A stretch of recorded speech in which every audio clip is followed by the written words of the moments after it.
Ladies and gentlemen, welcome back to the Indie Zone. My name is Kathy. We're addressing a few questions on the issue of could Mr. Kohberger potentially ever be paroled? And in order to answer that question, we have to look at the plea agreement that was signed by Mr. Kohberger and his counsel, Ms. Taylor, and also by Mr. Thompson and Ms. Jennings on behalf of the state. If we go to page number 2, this is where the crucial information is.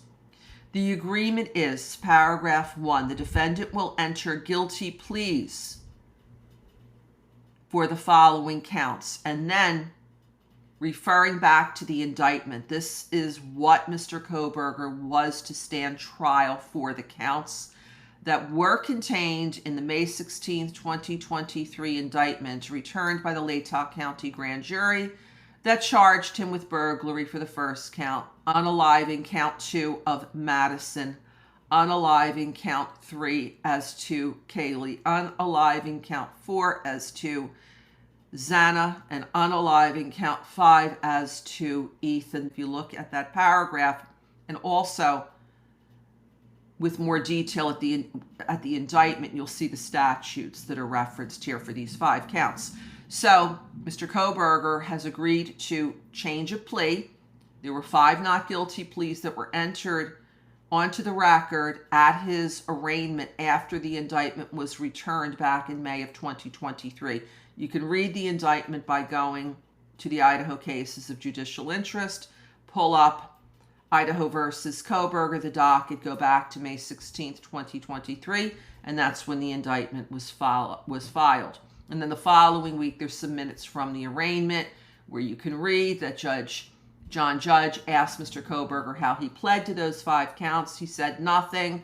Ms. Taylor, his counsel, advised the court that he was standing silent at that time. It was Judge who entered the plea of not guilty for him for counts 1, 2, 3, 4, and 5. It remained that way until the change of plea hearing on July 2nd, 2025.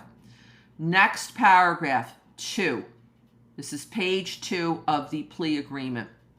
The defendant will be sentenced to 10 years fixed for count 1. That's the burglary count with the intention to commit unaliving. And then the next paragraph is crucial. The defendant will receive fixed consecutive sentences for counts 2 to 5. So that's counts 2, 3, 4, and 5. There is nothing here that says without the possibility of parole. Look at the plea agreement. It's filed on the docket July 2nd, 2025. Look at paragraph 3. The rest deals with other matters. The state may seek restitution from him. And then the understanding of what he is giving away in paragraphs 5 and paragraph 6. Now, contrast this plea deal to plea deals for other defendants, such as Chad Dorman. This was a very tragic case. Mr. Dorman pled guilty to the unaliving of his 3 young sons. Clayton, age 7, Hunter, age 4, and Chase, age 2. There's some content on YouTube from his sentencing proceeding. At the end, the judge imposes the sentence, which is life in prison without the possibility of parole. So we are going to have to wait and see what this final sentence is at the upcoming sentencing proceeding that is currently scheduled for July 23rd to learn what Judge Hippler ultimately imposes on Mr. Kohberger.